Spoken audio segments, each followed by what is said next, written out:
Hello everyone. आज के इस वीडियो में हम डिस्कस करने वाले हैं रेशियो एनालिसिस के हमारे 2 टाइप्स हैं, वो रह चुके हैं। इनके फॉर्मूले वो हम आज की वीडियो में कवर करेंगे। ओके, लास्ट वीडियो में हमने liquidity ratio and solvency ratio in दोनों के फॉर्मूलेज हैं वो डिस्कस किए थे।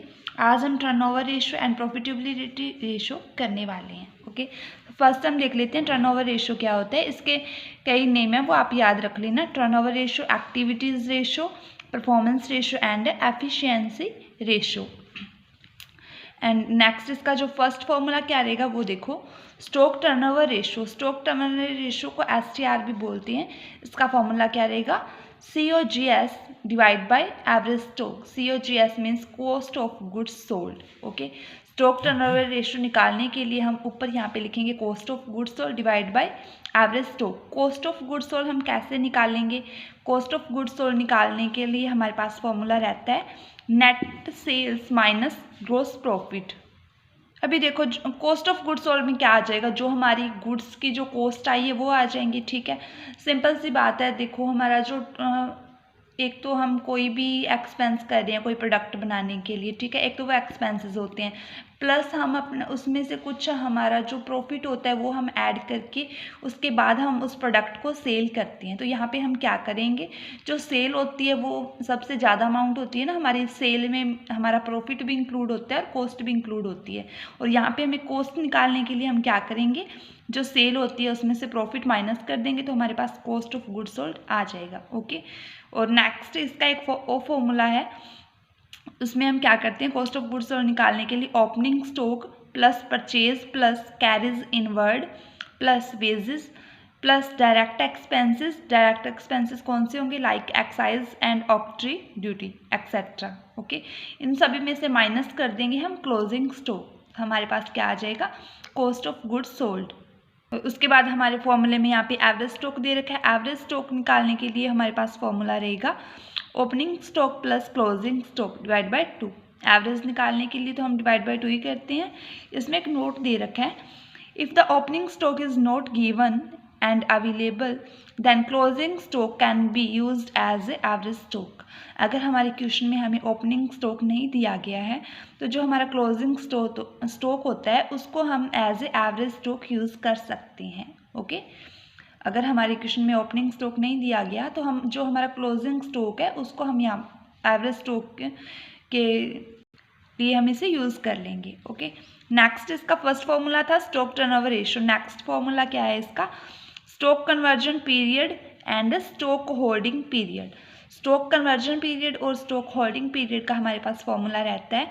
इसमें हम ऊपर डे लिखते हैं, 365 डे होते हैं एक ईयर में। ईयर के डे के अकॉर्डिंग निकालेंगे तो हम पहले डेज लिखेंगे 365, डिवाइड करेंगे STR। STR क्या होगा, जो हमने यहाँ पे निकाला था ना, इसको पहले ये कॉस्ट ऑफ गुड्स सोल्ड और एवरेज स्टॉक, इस फॉर्मूले की हेल्प से हम जो STR होता है वो कैलकुलेट कर लेंगे। STR कैलकुलेट करने के बाद हम इसमें ये स्टॉक कन्वर्जन पीरियड वाला फॉर्मूला यूज़ करते हैं। यहाँ पे जो STR जो हम यहाँ पे फाइंड करेंगे यहाँ पे लिखा जाएगा, STR आ जाएगा। इससे हमारे पास आंसर आ जाएगा, वो डेज में आ जाएगा। और अगर हमें आंसर है वो मंथ में निकालना है तो हम ऊपर यहाँ पे 12 मंथ लिख देंगे डिवाइड बाई STR। ओके, तो हमारे पास मंथ में आंसर आ जाएगा। और अगर आप वीक में आंसर निकालना चाहते हो तो यहाँ पे आप ऊपर 52 लिख देना और डिवाइड बाय STR कर देना। ओके, ये हमारा स्टॉक कन्वर्जन पीरियड आ जाएगा। उसके बाद नेक्स्ट दे रखा है डेब्टर टर्नओवर रेशियो। ऊपर था वो स्टॉक टर्नओवर रेशियो था, यहाँ पे दे रखा है debtor turnover ratio. Debtor turnover ratio का फॉर्मूला रहता है net credit sales divide by average stock. अभी हम यहाँ पे देख लेते हैं जो नेट क्रेडिट सेल होती है वो कैसे निकालते हैं और एवरेज डेब्टर्स कैसे निकालेंगे हम। ओके, नेट क्रेडिट सेल हमारी कैसे निकलेगी, अगर हम टोटल सेल में से जो हमारी कैश सेल होती है, क्रेडिट लेना है ना हमें, नेट क्रेडिट सेल लेनी है, जो हमारी टोटल सेल होगी उसमें से अगर हम कैश जो सेल होती है वो लेस कर देंगे तो हमारे पास नेट क्रेडिट सेल आ जाएगी। ओके, और एक इसका और फॉर्मूला रहता है, इसमें हम क्या करेंगे, जो हमारी टोटल सेल होती है, अगर हमें फुली मतलब क्रेडिट सेल दे रखी है तो उसमें हम टोटल सेल में से जो सेल रिटर्न किया गया होता है उसको हम लेस कर देंगे, total sale minus sale return. अगर हमें नहीं बताया गया होता कि जो सेल है वो कैश में है या क्रेडिट में है तो हम उसको क्रेडिट में ही अज्यूम करते हैं। नेक्स्ट इसमें एवरेज डेब्टर्स। एवरेज डेब्टर्स कैसे निकालेंगे, opening debtor plus opening B R means bill receivable plus closing debtor plus closing B R, okay, closing bills receivable divide by 2। ऐसे हम इसमें से एवरेज डेप्टर्स हैं वो निकाल लेंगे। और यहाँ पे अगर हमें ओपनिंग और जो ओपनिंग डेप्टर और ओपनिंग बी आर अगर हमें ना दिया हो ना यहाँ पे, तो जो हमारे क्लोजिंग जो हमें दिए गए होते हैं, क्लोजिंग बी आर और क्लोजिंग डेप्टर होते हैं, उनको ही हम टोटल करके उसको एवरेज डेप्टर मानेंगे। ठीक है, अगर ओपनिंग और क्लोजिंग दोनों दिया गया है फिर तो हम इनको टोटल करके 2 से डिवाइड करेंगे। और अगर इसमें ओनली क्लोजिंग ही दिया गया है, क्लोजिंग डेप्टर और क्लोजिंग बी आर दिए गए हैं, तो हम यहाँ पे इसको 2 से डिवाइड नहीं करेंगे, इसका एवरेज नहीं निकालेंगे, डायरेक्ट मतलब उनको टोटल करके वही हम एवरेज डेप्टर मान लेंगे। ओके, नेक्स्ट देखो fourth, average collection period. Average collection period हमारा कैसे निकलेगा, अभी हमने DTR किया था, डेप्टर टर्नओवर रेशियो। डेप्टर जो हमारे कौन होते हैं, जिनसे हमें पैसे लेने हैं, ठीक है, उनका हम कलेक्शन पीरियड कैसे निकालेंगे डेप्टर का। इसके लिए हम क्या करेंगे, अगर हम डे में निकालना चाहते हैं तो 365 डेज डिवाइड बाय DTR कर देंगे। DTR कौन सा आएगा, जो हमने यहाँ पे निकाला था ना, ये वाला average debtor turnover ratio. Okay, पहले ये फाइंड करके उसके बाद जो DTR आएगा वो हमें यहाँ पे पुट करना है। और अगर हम इसका आंसर वीक में निकालना चाहते हैं तो 52 डिवाइड बाई DTR आ जाएगा। और अगर हम मंथ में निकालना चाहते हैं इसका आंसर तो 12 divide by DTR, debtor turnover ratio. ये बहुत ही इजी सा फॉर्मूला है। इसका एक और फॉर्मूला है, वो क्या है देखो, एवरेज कलेक्शन पीरियड। इसमें हम क्या करते हैं, closing debtor plus closing BR, इनको हम लेके चलेंगे। ओके, उसको डिवाइड कर देंगे क्रेडिट सेल पर डे। ये थोड़ा सा लेंथी हो जाता है, इसमें 2 फॉर्मूले हमें और यूज़ करने पड़ेंगे। अगर आप ये फॉर्मूला यूज़ करो तो ये आपके लिए बेटर रहेगा। यहाँ पे ACP में यहाँ पे हम क्या करते हैं, closing debtor plus closing BR और क्रेडिट सेल्स पर डे। यहाँ पे अभी हमें क्रेडिट सेल्स पर डे भी निकालनी पड़ेगी, पर डे के अकॉर्डिंग सेल निकालेंगे। इसके लिए हम क्या करेंगे, credit sales per day net credit sale during the year, जितनी टोटल जो हमारी सेल होगी वो पर डे के अकॉर्डिंग निकालना है। तो जितने हमारे डेज होते हैं एक साल में, मतलब यहाँ पे आपको 360 भी दिया हो सकता है, अगर क्वेश्चन में दिया हो कि आपको 360 के अकॉर्डिंग करना है तो आपको उसके अकॉर्डिंग करना पड़ेगा क्वेश्चन, बट नॉर्मली हम यहाँ पे 365 डेज ही कंसिडर करके चलते हैं। ओके, यहाँ पे net credit cell per day निकालने के लिए हम जो हमारी टोटल सेल होगी उसके डिवाइड में कर देंगे जो टोटल हमारे डेज हैं एक ईयर में। ओके, और यहाँ पे एक इसका और फॉर्मूला दे रखा है, जो एवरेज कलेक्शन पीरियड है उसको डे में फाइंड करने के लिए हम क्या करेंगे, जो हमारे एवरेज डेप्टर होते हैं, यहाँ पे देखो, यहाँ पे तो हमने क्लोजिंग डेप्टर क्लोजिंग BR लिया है। मैंने आपको पीछे बताया था ना कि अगर ओपनिंग ना दिया गया हो तो हम उसका एवरेज नहीं करते हैं, हम इन दोनों का टोटल ले लेते हैं। बट यहाँ पे अगर मतलब ओपनिंग और क्लोजिंग दिए गए हों तो हमें इनका एवरेज निकाल लेना है। अगर ओनली क्लोजिंग दिया गया है तो आप ये लिख देना, closing debtor plus closing BR। Okay, average debtor हो गया नेट क्रेडिट सेल, और जितनी हमारी जो क्रेडिट सेल होगी वो डिवाइड में आ जाएगी, और डे के अकॉर्डिंग निकाल रहे हैं तो इंटू 365 हो जाएगा। इससे हमारा जो आंसर आ जाएगा इसमें एवरेज कलेक्शन पीरियड का। ओके, ये तो हमारा था डेप्टर टर्नओवर का कॉन्सेप्ट। अभी देखो next, creditor turnover ratio. Creditor turnover ratio के लिए हम क्या करते हैं, यहाँ पे इसके कुछ नेम दे रखे हैं, creditor turnover ratio, payable turnover ratio, supplier turnover ratio. Okay, ये नेम याद रखना, आपको क्वेश्चन में ये नाम भी दिए हो सकते हैं। क्रेडिटर टर्नओवर रेशियो का फॉर्मूला क्या रहेगा, जब हम डेप्टर टर्नओवर रेशियो की बात कर रही थी तब हम सेल को कंसिडर कर रहे थे, बिकॉज हमारे डेप्टर कौन होते हैं, जिनको हम सेल करते हैं वही हमारे डेप्टर होते हैं। अब यहाँ पे क्रेडिटर्स की बात आ रही है, क्रेडिटर्स हमारे कौन होंगे, किनको हमें पैसे देने होंगे, जिनसे हमने सामान परचेज किया है। तो यहाँ पे अगर क्रेडिटर टर्नओवर रेशियो आ जाएगा तो हम परचेज को इसमें इंक्लूड करेंगे। ओके, क्रेडिटर टर्नओवर रेशियो में क्या होगा, net credit purchase divide by average creditors. और यहाँ पे जो नेट क्रेडिट परचेज होगी वो हम कैसे निकालेंगे, जैसे सेल निकाली थी, net credit purchase is equal to total purchase minus cash purchase minus purchase return. Okay, जो हमारी टोटल परचेज होगी उसमें से जो कैश परचेज होगी वो लेस कर देंगे, और जो परचेज रिटर्न किया गया होगा वो लेस कर देंगे, तो हमारे पास क्या आ जाएगा, नेट क्रेडिट परचेज। ओके, अभी नेक्स्ट देखो, यहाँ पे एक नोट दिया गया है, provision for discount on creditors note deducted from creditors. जो भी कोई डिस्काउंट का कोई प्रोविज़न होगा वो हम क्रेडिटर्स में से डिडक्ट नहीं करेंगे। ओके, क्या आप लिख लो अपने नोट्स में, जो भी हमारा कोई क्रेडिटर्स के लिए जो हमारा प्रोविज़न है डिस्काउंट का, उसको हम लेस नहीं करेंगे क्रेडिटर में से। नेक्स्ट देखो, वहाँ पे जो जब हमने डेब्टर टर्नओवर रेशियो किया था तब हमने एवरेज कलेक्शन पीरियड किया था। अभी यहाँ पे हम क्या करेंगे, एवरेज पेमेंट पीरियड, बिकॉज हमें पेमेंट करनी है। पेमेंट पीरियड कैसे निकालेंगे हम, यहाँ पे सिंपली क्रेडिटर्स प्लस बीपी हो जाएगा। ये क्यों कब होगा, जब हमें मतलब इनका ओनली क्लोजिंग बैलेंस ही दिया गया होगा। ठीक है, इनका एक ही बैलेंस दिया गया होगा हमने, अगर इनका हमें ओपनिंग और क्लोजिंग दोनों दे रखा है तो हम यहाँ पे एवरेज क्रेडिटर लेके चलेंगे।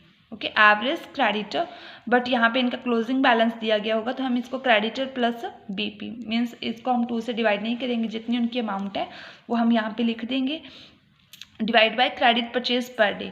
जो क्रेडिट हमारी जो परचेज होती है वो हमें निकालनी पड़ेगी पर डे के अकॉर्डिंग। इसमें हम क्रेडिट परचेज पर डे कैसे निकालेंगे, हम एवरेज कलेक्शन पीरियड मंथ में ये तो मैंने इसका दूसरा फॉर्मूला बता रखा है। यहाँ पे जो क्रेडिट परचेज होगी पर डे वो हम कैसे निकालेंगे, यहाँ पे इसको निकालने का फॉर्मूला आप नोट कर लो। यहाँ पे हम लिखेंगे net credit purchase during the year. Okay, net credit purchase during the year, और उसको डिवाइड कर देंगे हम 365 डेज से। पर डे के अकॉर्डिंग निकालनी है ना, तो हम क्या लिखेंगे, net credit purchase during the year divide by 365 days. तो हमारे पास क्या आ जाएगा, credit purchase per day. Okay, next इसमें क्या करना है, एवरेज पेमेंट पीरियड निकालने के लिए इसको हम जो भी हमारे, अगर हम इसको मंथ के अकॉर्डिंग निकालना चाहते हैं तो 12 divide by CTR।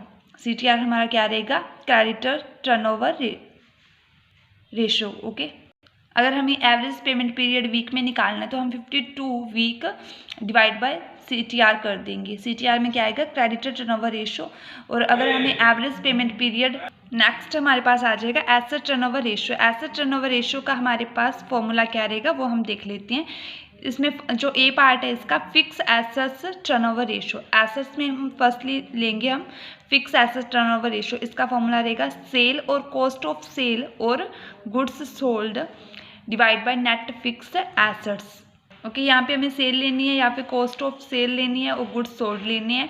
Net fix assets हम क्या लेंगे, नेट फिक्स एसेट्स में हमारे जो भी एक्सपेंसेस होंगे उनको हम लेस करके जो हमारी बुक वैल्यू होगी फिक्स एसेट्स की वो हम लेंगे। यहाँ पे नेट फिक्स एसेट्स कैसे फाइंड करेंगे, book value of fix assets minus depreciation.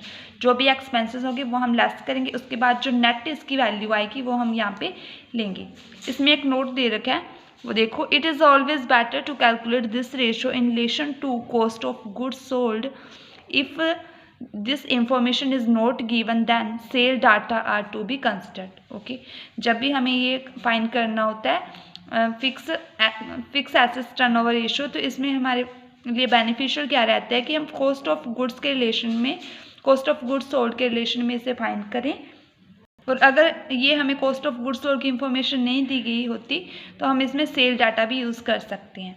Next इसका सेकंड पार्ट क्या आ जाता है, working capital turnover ratio. Working capital turnover ratio का फॉर्मूला क्या रहेगा, sales divide by working capital.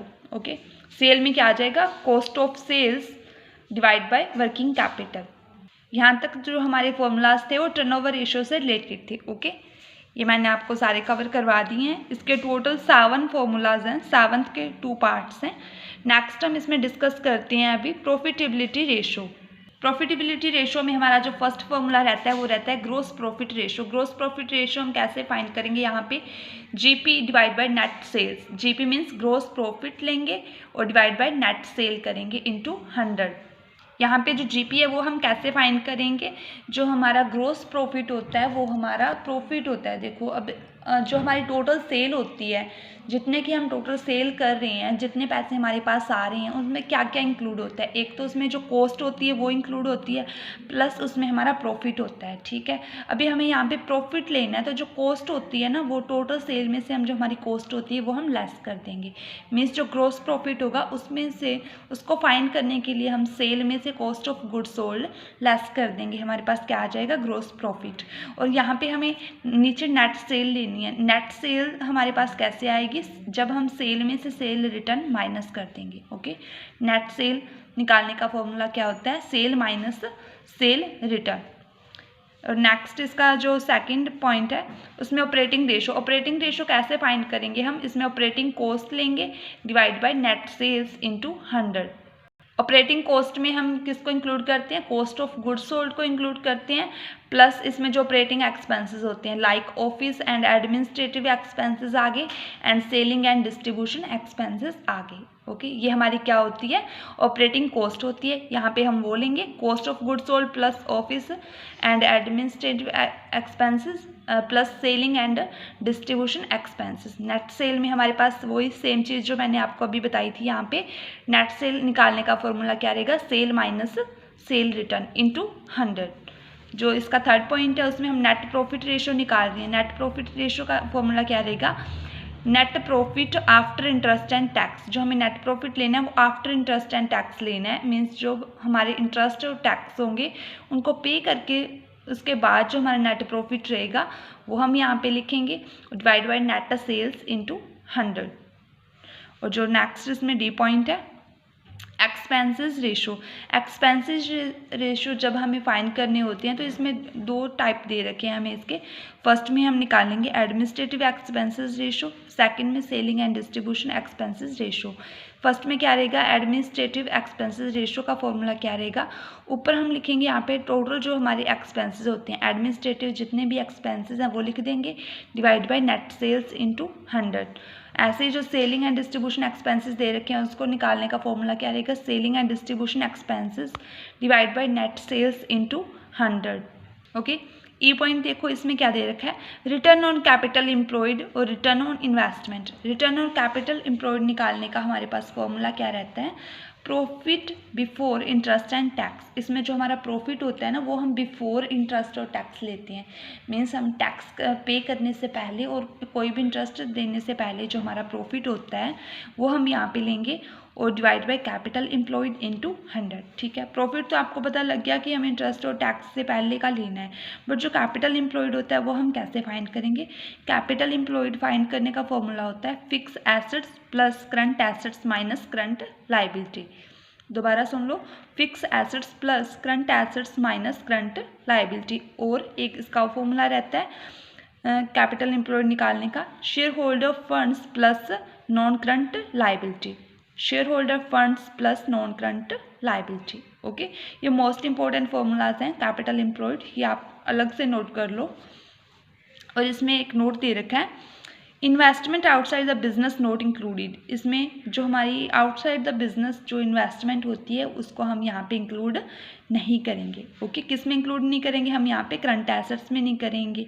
Okay, investment को हम यहाँ पे इंक्लूड नहीं करेंगे। उसके बाद आ जाता है हमारे पास एफ पॉइंट। इसमें क्या है, return on share holder funds. जितने भी हमारे शेयर होल्डर फंड्स हैं उस पर रिटर्न कितना आ रहा है वो हमें फाइंड करना है। इसके लिए हम क्या करेंगे, फर्स्टली लेंगे EAIT। इसका मतलब है earning after interest and tax. जो हमारे पास इंटरेस्ट एंड टैक्स पे करने के बाद जो अर्निंग रहेगी वो हम यहाँ पे लिखेंगे divide bye share holder funds. Okay, divide by share holder funds into 100। जब हम return on share holder fund निकालेंगे ना तो याद रखना कि जो अर्निंग है वो आफ्टर इंटरेस्ट एंड टैक्स लेनी है। नेक्स्ट इसमें interest return on equity share holder funds. यहाँ पे तो टोटल शेयर होल्डर फंड था, यहाँ पे इक्विटी शेयर होल्डर फंड लेंगे तो यहाँ पे net profit after interest and tax and preference dividend. Okay, यहाँ पे टोटल शेयर होल्डर फंड था तो मीन्स यहाँ पे प्रेफरेंस भी आ रहा था, तो यहाँ पे हमने only interest and tax less किया था। बट यहाँ पे इक्विटी के लिए स्पेशल इन्होंने बोला है तो यहाँ पे हम नेट प्रॉफिट में से आफ्टर टैक्स माइनस करना है इंटरेस्ट एंड उसके बाद प्रेफरेंस डिविडेंड माइनस करके जो अमाउंट आएगी वो हम यहाँ पे लिखनी है और divide by equity share holder fund. जो हमारे इक्विटी शेयर होल्डर फंड हैं वो कितने हैं, into 100। Okay, next return on total assets. अगर हमें टोटल एसेट्स पर रिटर्न निकालना है तो इसका फॉर्मूला क्या रहेगा, EAT divide by total assets into 100। EAT क्या आ जाएगा, earning after tax. Total assets पर जब हम रिटर्न निकालेंगे तो earning after tax divide by total assets into 100। उसके बाद आ जाता है EPS, earning per share. Earning per share निकालने के लिए हमारे पास फॉर्मूला रहता है EAT minus preference dividend. Earning per share है तो यहाँ पे अर्निंग आफ्टर टैक्स, उसमें से माइनस करेंगे प्रेफरेंस डिविडेंड, इसके डिवाइड में लिखेंगे number of equity shares into 100। Okay, next जो डीपीएस है उसका फॉर्मूला रहता है profit distributed to equity shareholders. जितना हमें प्रॉफिट इक्विटी शेयर होल्डर्स को डिस्ट्रीब्यूट करना है, जो लास्ट में रह जाएगा इंटरेस्ट, टैक्स और प्रेफरेंस डिविडेंड देने के बाद जो लास्ट में रह जाएगा वो हम यहाँ पे लिखेंगे। उसके बाद number of equity shares into 100, इससे हम क्या फाइंड कर लेंगे, डीपीएस, डिविडेंड पर शेयर। और नेक्स्ट इसमें फॉर्मूला आ जाता है dividend pay out ratio. Dividend pay out ratio का फॉर्मूला क्या रहेगा, DPS divide by EPS into 100। DPS क्या रहेगा, dividend per share, EPS earning per share into 100। Next आ जाता है पीई रेशो। पीई रेशो की फुल फॉर्म होती है price earning ratio. Price earning ratio is equal to market price of a share divide by EPS. Market price of a share divide by EPS, earning per share, ये हमारा PE ratio का formula रहेगा। उसके बाद आ जाता है dividend yield ratio. Dividend yield ratio निकालने के लिए हम क्या करेंगे, DPS divide bye market price पर शेयर इनटू 100।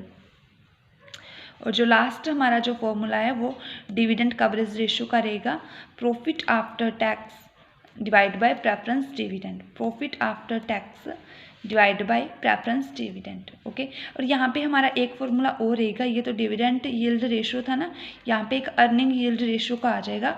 यहाँ पे डिविडेंड की जगह अर्निंग लिख देना और यहाँ पे डीपीएस की जगह ईपीएस लिख देना। ओके, यहाँ पे EYR और EPS, ये हमारे सारे फॉर्मूलाज कवर हो चुके हैं। मैंने आपको 2 वीडियो में इसके रेशो एनालिसिस चैप्टर के जितने भी फॉर्मूलेज थे मैंने आपको सभी करवा दिए, इससे बाहर एक भी फॉर्मूला नहीं आएगा।